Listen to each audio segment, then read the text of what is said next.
오늘 우리에게 허락하신 말씀을 읽겠습니다. 갈라디아서 5장 1절 그리고 13절부터 15절까지의 말씀입니다. 그리스도께서 우리를 해방시켜 주셔서 자유를 누리게 하셨습니다. 그러므로 굳게 서서 다시는 종살이의 멍에를 매지 마십시오.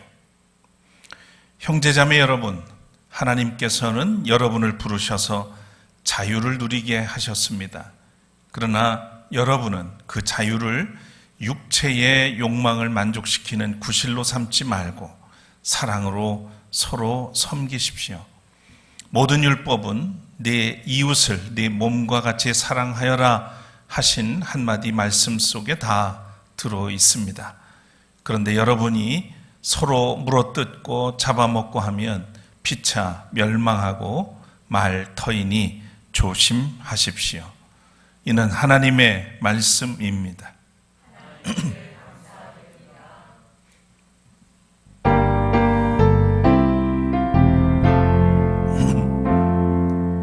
할렐루야, 할렐루야, 할렐루야, 아멘. 자리에 앉으시겠습니다. 어느덧 6월 마지막 주일입니다. 돌아보니 마치 몇 년이 지난 것 같은 그런 느낌이 들기도 합니다. 그만큼 많은 일이 있었다는 얘기죠. 그럼에도 여전히 정의와 생명, 평화는 하나님을 통해서 우리에게 이어져 오고 있습니다.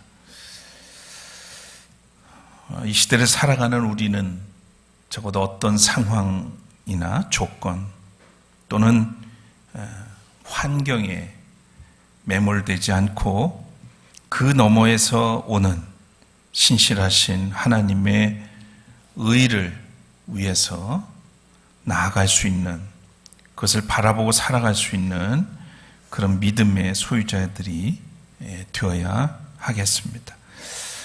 오늘도 우리 주님의 위로와 평강이 예배드리는 모든 이들 위해 함께 하시기를 축원합니다. 우리 함께 찬양 올리겠습니다.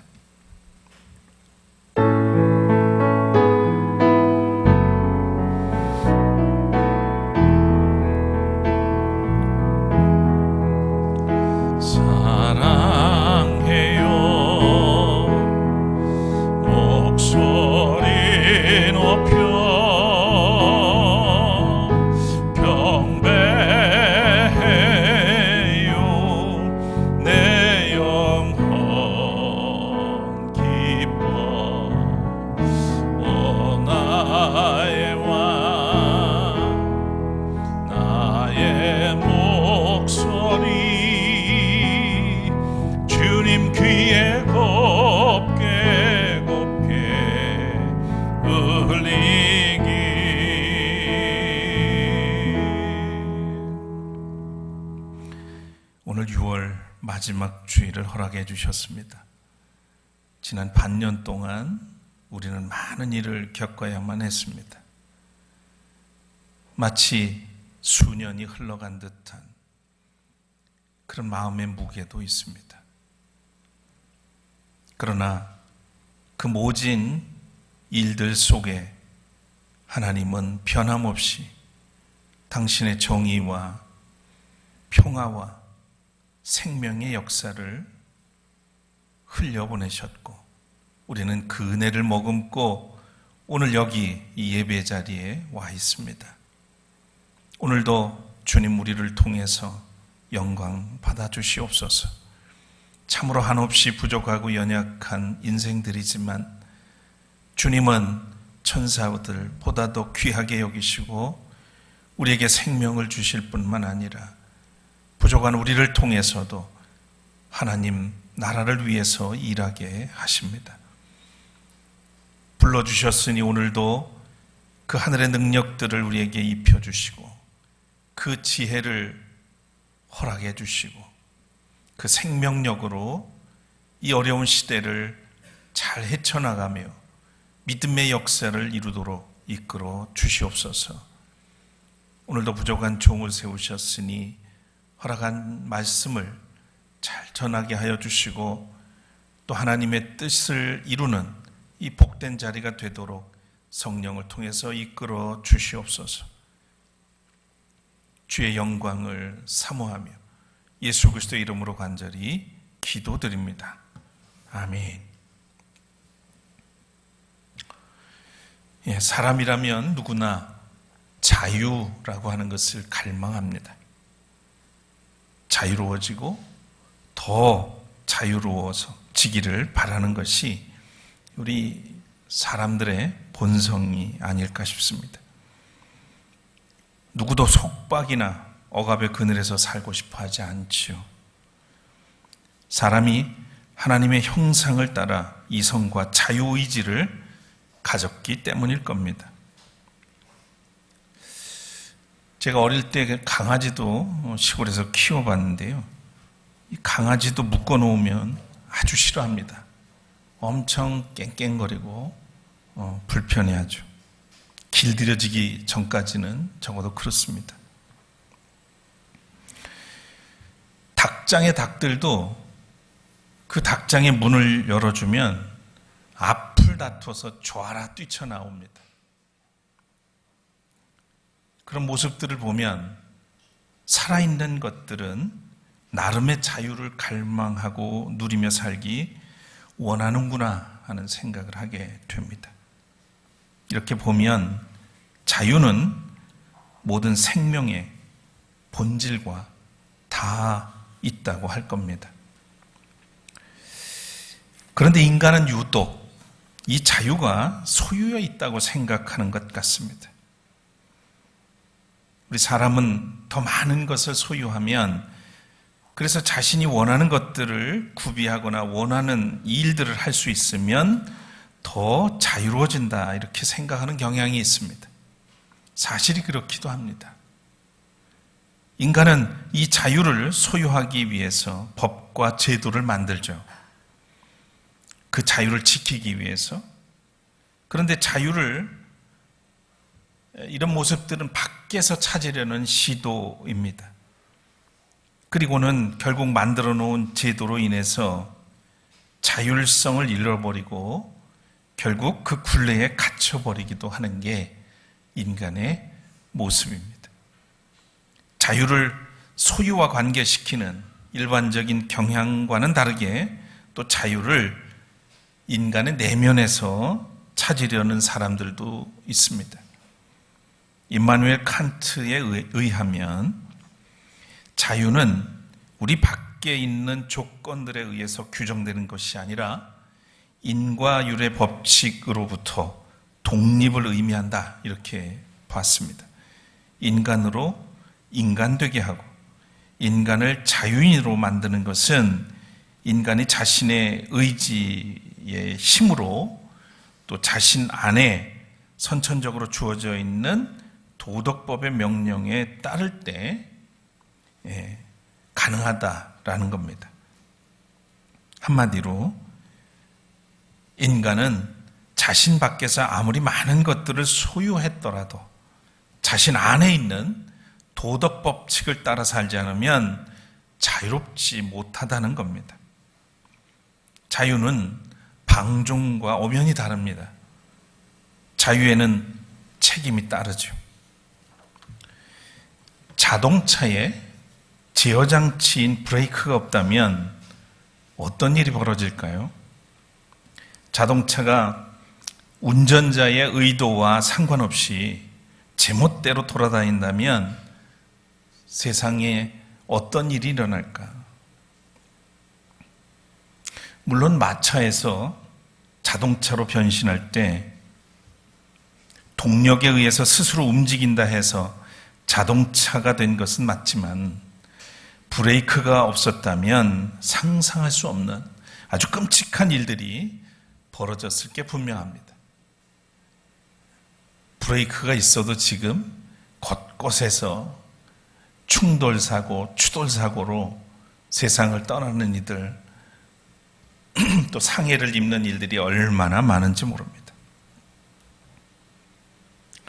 저는 요즘 새로 구입한 차량을 이용하면서 문득 불안한 생각이 들 때가 있어요. 왜냐하면 대부분의 기능이 전자식이거나 또는 인공지능을 접목한 디지털 기능으로 탑재되어 있기 때문에 그렇습니다. 운전을 하다가도 문득 만일 이 자동차의 시스템이 문제가 생기면 내가 이걸 어떻게 컨트롤을 하지? 너무너무 기능이 많고 글쎄요. 제가 기능을 다 파악하고 잘 운전을 하게 될지는 잘 모르겠습니다. 그런데 이 변속기마저도 전자식으로 돼 있어가지고 내가 잘못 건드리면 어쩌나 이런 걱정들이 항상 있는 거예요. 그래서 요즘 아내가 옆자리에 앉아서 어디를 가면 세상에 지금 30년 넘게 같이 살았지만 이렇게 얌전하게 운전한 적이 있었나? 아니 놀리면서 그 정도로 제가 조심하지 않을 수가 없는 거예요.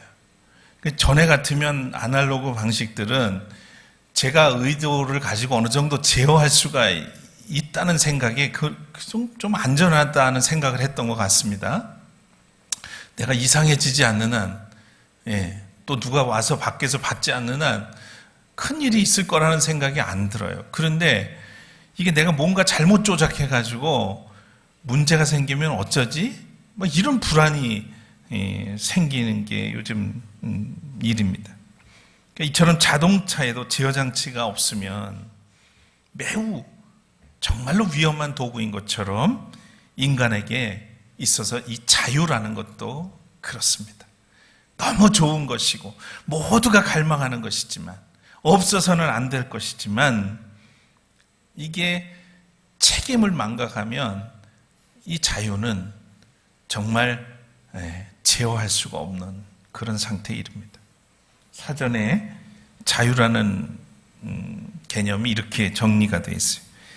남에게 구속을 받거나 무엇에 얽매이지 않고 자기 마음대로 행동할 수 있는 상태. 근데 여기에는 두 가지 의미가 있는 것 같아요. 첫째는 외부로 인한 어떤 구속이나 간섭이 없는 상태를 의미한다고 그렇게 정의하고 있고, 두 번째로는 무엇인가를 자기 마음대로 할 수 있는 상태를 가리키고 있습니다. 자, 하지만 인간은 본질적으로 다른 사람들과 더불어 살아가야 하는 사회적 동물이라는 점을 고려할 때 그가 속한 공동체의 윤리와 규범을 따라서 책임과 의무를 수반하는 그런 개념 안에서 자유라고 하는 것이 무엇인지를 이해해야 한다는 겁니다. 이것이 무시되거나 부정하게 되면 윤석열이나 김건희 같은 괴물이 우리 사회에 탄생하는 겁니다. 성경에서의 자유는 이기적인 차원을 넘어서 이타적인 성격이 아주 강조되는 것을 보게 됩니다. 먼저 주변 사람들의 자유를 해치지 않는 범위에서 자유를 행사해야 된다는 거예요. 다른 사람에게 불편을 끼치면서 자유를 누리는 것은 하나님의 의도와는 관계가 없어요. 잘못된 겁니다. 더 나아가서 보다 적극적으로 타인의 유익과 행복을 배려하는 자유의 실천이어야 한다고 가르치고 있습니다. 이것이 하나님이 원하시는 자유입니다. 이보다 더 중요한 것은 인간에게 참된 자유라고 하는 것은 하나님으로부터 온 선물, 바로 은혜로 주어지는 것이라는 점이죠. 진정한 자유는 하나님으로부터 온 것이라는 것을 성경은 우리에게 가르칩니다. 저는 이걸 원초적 자유라고 부르고 싶습니다. 타락한 인간이 먼저 그리스도 안에서 하나님과 화해하고 화목하듯이 죄로 인해 훼손된 그리고 오염된 자유의지가 하나님의 은혜로 치유되고 회복되지 못하면 자유가 방종이 될 수밖에는 없기 때문입니다. 또한 자유로 알지 못하고 누리지 못하고 또 다른 무엇에 의존하거나 구속될 것이기 때문에 그렇습니다. 오늘 서신서 본문에 보면 갈라디아서 5장 1절에 그리스도께서 우리를 해방시켜 주셔서 자유를 누리게 하셨습니다. 그러므로 굳게 서서 다시는 종살이의 멍에를 매지 마십시오 라고 했습니다. 이 구절을 둘로 나눠서 전반부를 보면 그리스도께서 우리를 해방시켜 주셔서 자유를 누리게 하셨습니다 라고 하는 이 부분은 바울이 갈라디아서에서 앞부분부터 지금 오늘 본문에 이르기까지 논의해온 내용을 요약한 것이라고 볼 수 있어요. 한 문장으로 요약한 부분입니다. 율법에 의해서 죄인된 우리가 예수 그리스도의 속죄로 더 이상 정죄받지 않고 죄와 죽음의 법에서 해방되었다라고 하는 것을 선언한 내용이죠. 그리고 후반부, 그러므로 굳게 서서 다시는 종살이의 멍에를 매지 마십시오라고 한 이 부분은 이제부터 이어질 그리스도인에게 있어서 윤리적인 권면에 대한 요약이라고 할 수 있겠습니다. 다시는 자유를 부정하거나 율법주의에 빠져서 죄의 노예가 되지 말라. 또한 그 자유를 육체의 욕망을 만족시키는 구실로 삼지 말고 사랑으로 서로 섬기며 그 자유를 누리라 라고 하는 말씀입니다. 이 모든 것을 종합하면 그리스도인은 예수님이 자유를 위해 오셨고 자유를 주셨다는 것, 우리 그리스도인에게 예수님이 이 땅에 자유를 위해 오셔서 우리에게 자유를 주셨다는 겁니다. 이 자유는 예수님이 우리에게 주신 선물이라고 하는 것을 분명하게 알려주고 있죠. 저는 일명 모태신앙인입니다. 제가 태어나기 전부터 우리 어머니께서 신앙생활을 하셨고 대부분의 가족들이 교회를 다녔습니다. 저는 고등학생이 될 때까지 교회를 정말 열심히 다녔어요. 거기서 위로도 받고 재미있는 것 경험도 많이 할 수 있었고 그래서 한편 재미있고 즐거워서 다닌 것도 있고요. 또 한편으로는 어려서부터 들은 얘기들 때문에 교회 안 가면 내 인생이 꼬이거나 뭔가 벌을 받을 것 같은 그런 두려움도 있었던 것 같습니다. 제 어린 시절이 그렇게 평범하지는 못했기 때문에 남들과 비교했을 때 결핍도 많았고요.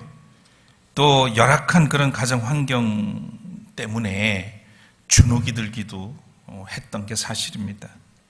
그렇지만 하나님의 은혜를 깨닫고 또 예수님을 만난 이후에 그 모든 것으로부터 진정한 해방과 자유를 얻을 수가 있었습니다.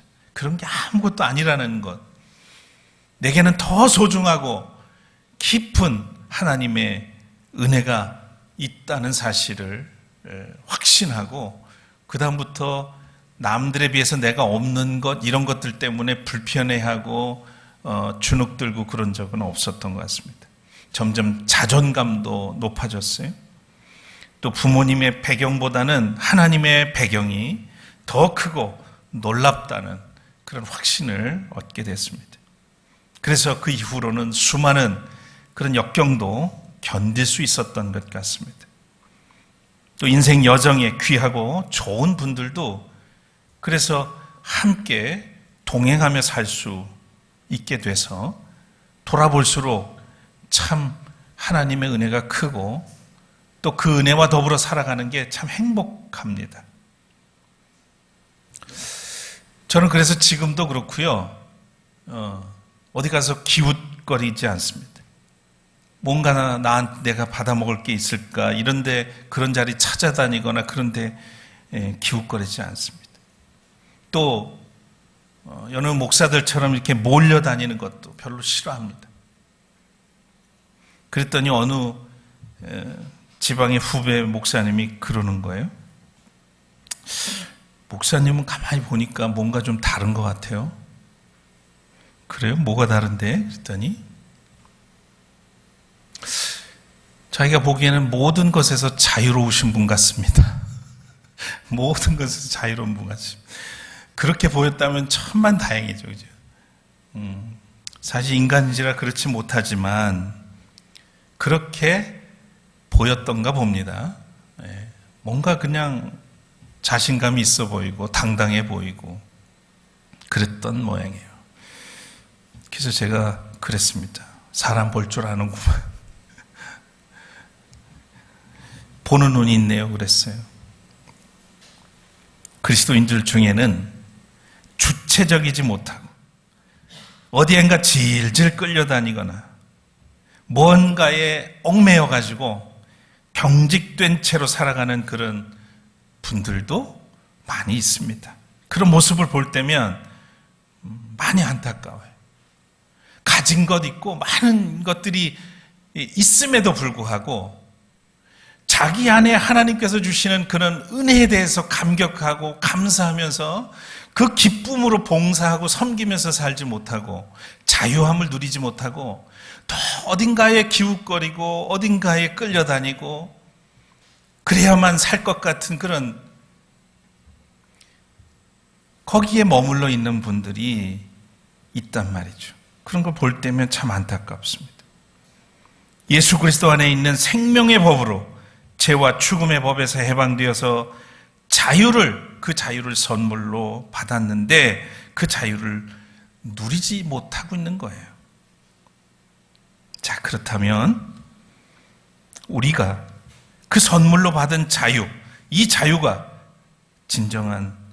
자유의 진정한 의미는 뭔지, 사실 이 의미를 제대로 알아야 우리가 그 자유를 누릴 수도 있게 됩니다. 그러니까 복음 안에 있는 이 자유에 대해서 제대로 알지 못하기 때문에 많은 성도들이 오히려 하나님은 성경을 통해서 해방됐다, 자유함을 누리라고 말씀을 하지만 여전히 그 자유를 누리지 못하는 이유가 모르기 때문이 아닌가 이런 생각이 들어요. 오늘 본문의 말씀을 잘 살펴보면 우리가 그 진정한 의미를 알게 됩니다. 첫 번째로 진정한 자유는 종의 멍에에서 해방되는 것이다. 조금 전에 읽었던 갈라디아서 5장 1절을 보면 자유를 주셨으니 종살이의 멍에를 매지 말라라고 하는 말씀이죠. 자, 이 말씀은 큰 맥락에서 보자면 정치적 멍에 또는 경제적 멍에도 다 포함하고 있다고 봐야 되겠죠. 그러나 오늘 이 성경이 우리에게 가르치고 있는 자유라고 하는 것은 이보다 훨씬 더 깊은 의미를 갖습니다. 이 자유는 구체적으로 죄로부터의 자유예요. 첫 번째로 우리에게 하나님께서 선물로 주신 이 자유는 첫째로 죄로부터의 자유입니다. 여기에 종살이의 멍에를 매지 말라는, 죄의 종이 되지 말라는 그런 뜻인 거죠. 참된 자유, 가장 근원적인 인간의 자유는 죄로부터의 자유. 어쩌면 죄로부터 용서받은 자유라고 할 수 있습니다. 이것이 해결되지 않으면 그 어떤 자유도 그에게 주어졌다 하더라도, 많은 소유를 가졌다 하더라도 결코 마음속에 행복도 자유도 있을 수가 없어요. 누릴 수가 없어요.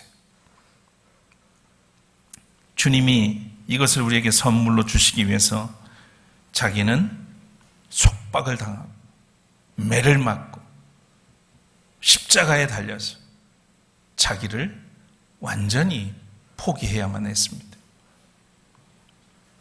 우리가 이 죄사함을 알지 못하면 진정한 자유의 의미를 알 수 없습니다. 그 자유를 위해서 하나님의 아들 예수께서 2000년 전에 이 땅에 오셨습니다. 그리고 그 십자가에 달리신 이유는 그럼 뭘까? 그 다음에 십자가에 달리신 이유는 우리의 죄를 대신 짊어지시고 우리의 죄 때문에 우리가 받아야 할 하나님의 형벌과 징계를 대신 받으시고 찔리셨습니다. 물과 피를 쏟으셨습니다. 우리가 십자가 앞에 나아가서 그 예수 그리스도 앞에 나아가서 구주로 받아들일 때 그 피가 우리의 모든 죄를 도말합니다. 우리는 그 피로 죄의 씻김을 받고 또 죄의 종이었던 우리가 이제는 하나님의 아들과 딸, 자유인이 되어서 새로운 인생을 살아가게 되는 것이죠. 이것이 복음입니다. 이 복음을 사도 바울은 로마서 8장 1절에 이렇게 가르칩니다. 그러므로 그리스도 예수 안에 있는 사람들은 정죄를 받지 않습니다. 정죄를 받지 않습니다. 부정적인 프레임, 죄인이라고 하는 그 낙인을 찍는 이 정죄, 이것이 얼마나 우리의 삶을 짓누르고 있습니까? 그런데 예수 안에 있는 자에게는 그 정죄함이 없다. 다시는 죄책감에 시달릴 필요가 없다는 겁니다. 그분이 용서하셨습니다. 그분이 나를 의롭다고 하셨습니다. 그리고 우리를 죄의 노예가 아니라 하나님의 아들과 딸이라고 선포하셨습니다. 이것이 바로 죄의 종된 멍에로부터 자유인 것입니다. 여러분은 진정으로 죄에서 자유함을 얻으셨습니까? 혹시라도 난 아직 그 자유가 뭔지 몰라요, 그러신 분이 계시다면 오늘이 가기 전에 그 죄로부터 진정한 자유함을 얻으시기를 축원합니다. 아멘 안 하는 거 보니까 다 자유함을 얻으신 것 같으네요. 천만 다행입니다. 저는 이 답이 없기를 바랬어요. 그래도 뭔가 찜찜한 분들은 알아서 하세요. 자, 두 번째, 진정한 자유란 육체의 욕구를 극복하는 겁니다. 오늘 이 본문이 가르치고 있는 자유는 두 번째로 육체의 욕망을 극복하는 것이다. 여러분, 우리가 예수를 믿고 얻은 이 자유를 지켜 살기 위해서는 방금 묵상했던 갈라디아서 5장 1절과 그리고 13절의 말씀을 항상 같이 읽어야 합니다. 13절 말씀 같이 한번 읽으실까요? 좀 작아졌는데 글씨가. 시작. 형제 자매 여러분, 하나님께서는 여러분을 부르셔서 자유를 누리게 하셨습니다. 그러나 여러분은 그 자유를 육체의 욕망을 만족시키는 구실로 삼지 말고 사랑으로 서로 섬기십시오. 너희가 자유를 위해 부르심을 얻었다. 그래서 자유를 얻었다. 그런데 그 자유를 육체의 구실로 삼지 말라는 겁니다. 5장 1절에서 자유를 주셨다로 끝나지 않고 13절에서 또 덧붙인 이 말씀, 13절에서 왜 또 이 말씀을 덧붙였을까? 자유가 방종이 되는 순간 우리는 자유를 다시 잃어버리기 때문이죠.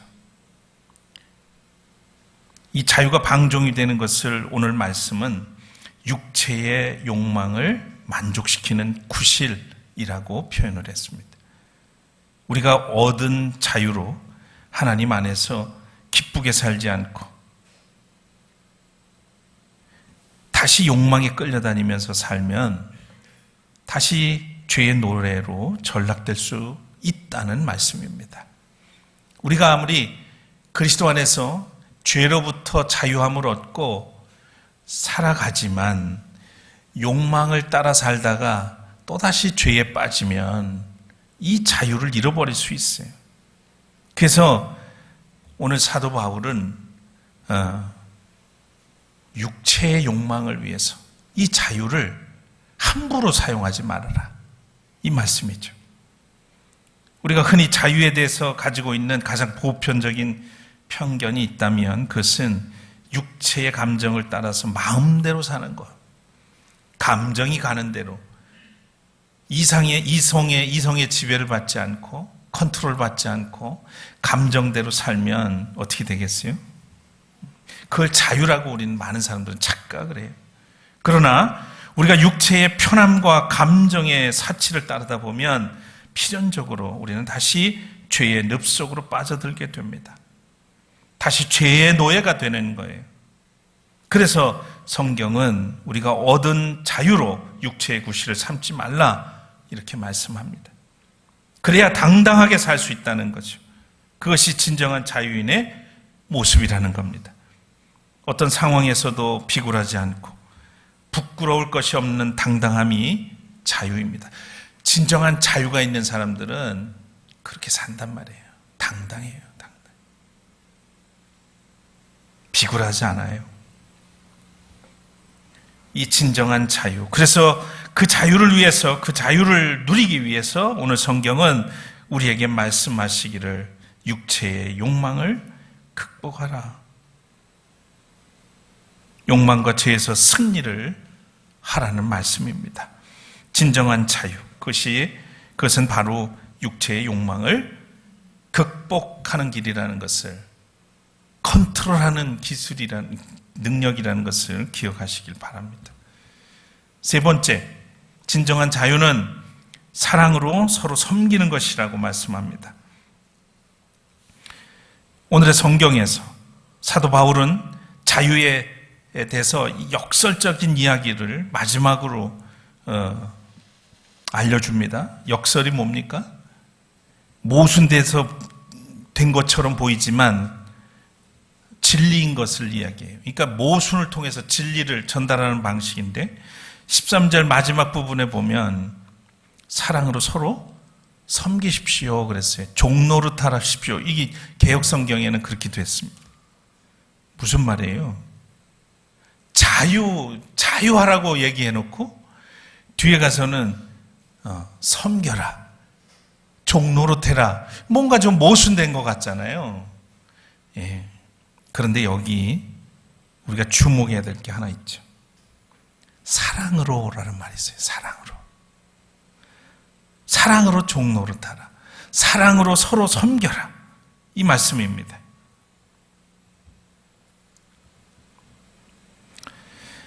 이것이 사랑으로 섬길 수 있는 자유가 진정한 자유라고 말씀하는 거죠.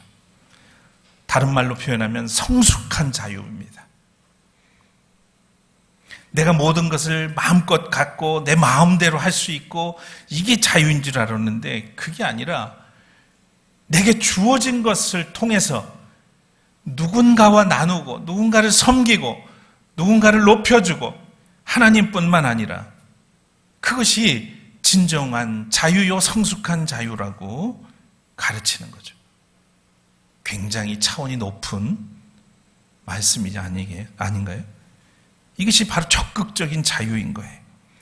그리스도 안에서 하나님의 은혜와 사랑으로 자유함을 얻은 사람은 이 섬김의 자유를 선택합니다. 사실 모두가 섬김을 받고 싶어 해요. 그럴 때 누군가를 섬길 수 있는 자유, 그것을 선택할 수 있는 사람, 그는 진정한 자유인이다 라는 거죠.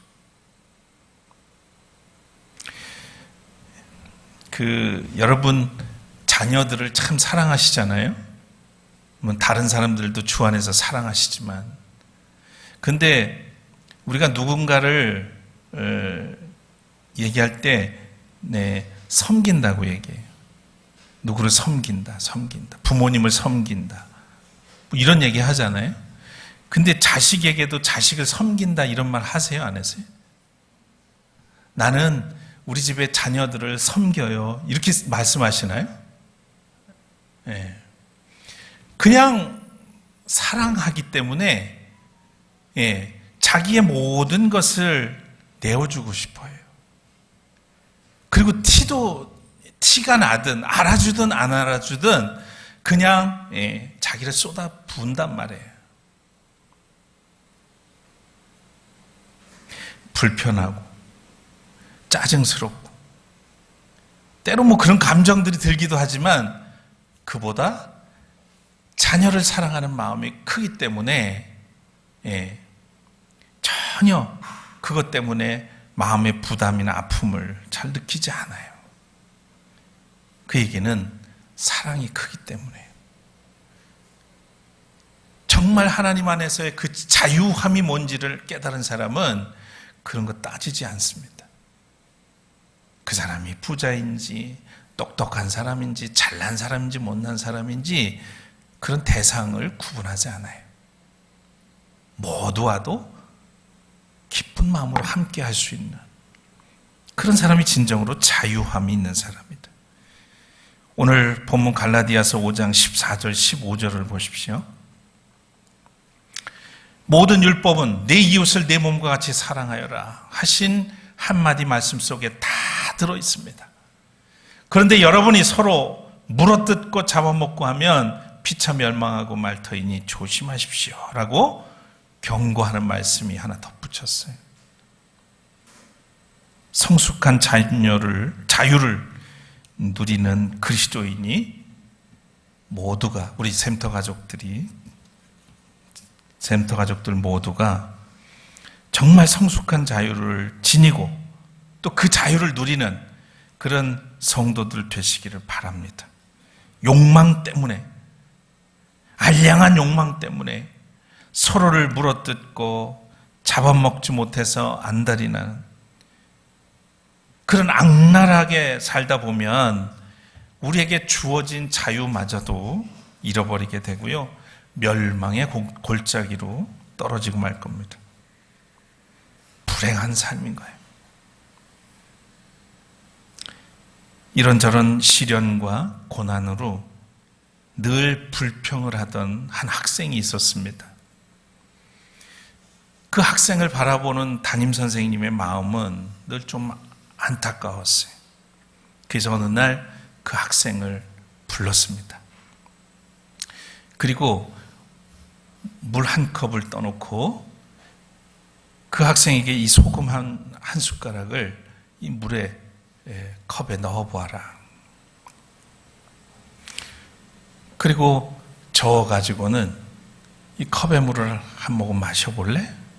주었습니다. 어땠겠어요? 이 학생은 고문을 하나 그랬을지 모르겠어요. 속으로 한 모금 마셔보더니 짜다고 뱉어버렸습니다. 그런 다음에 이 선생님이 이 학생을 데리고 학생에게 이 소금 한 주먹을 가지고 나를 따라와. 그리고 같이 조그만 연못이 있는 호수가 있는 곳으로 갔습니다. 그리고 호수에 다다르자 이 선생님이 이 학생에게 말하죠. 네 들고 온 그 한 줌의 소금을 저 호수에 던져봐. 그 선생님이 시키니까 그대로 순종했어요. 그리고 선생님이 말씀합니다. 자, 이제 저 호수에 좀 맑은 물을 손으로 떠서 한 모금 마셔볼래? 학생은 가서 선생님 말씀대로 한 줌을 떠서 홀짝홀짝 마셔봅니다. 야, 물맛이 어때? 시원합니다. 그때 선생님이 이렇게 말했습니다. 같은 소금을 넣었는데 호수의 물은 왜 짜지 않고 시원할까? 그리고 이어서 말했습니다. 시련과 고난은 언제나 누구에게나 있는 법이란다. 문제는 그것을 마주하는 사람의 그릇이지. 그 마음의 그릇이지. 속 좁은 컵이 되지 말고 저 호수 같은 사람이 되길 바래. 그렇게 충고의 말을 해줬습니다. 사랑하는 여러분, 욕망으로 인한 시험과 유혹도 마찬가지입니다. 언제나 누구에게나 시험이 오고 유혹도 찾아오죠. 그럴 때 주어진 자유를 욕망의 도구로 삼지 말아야 하는 겁니다.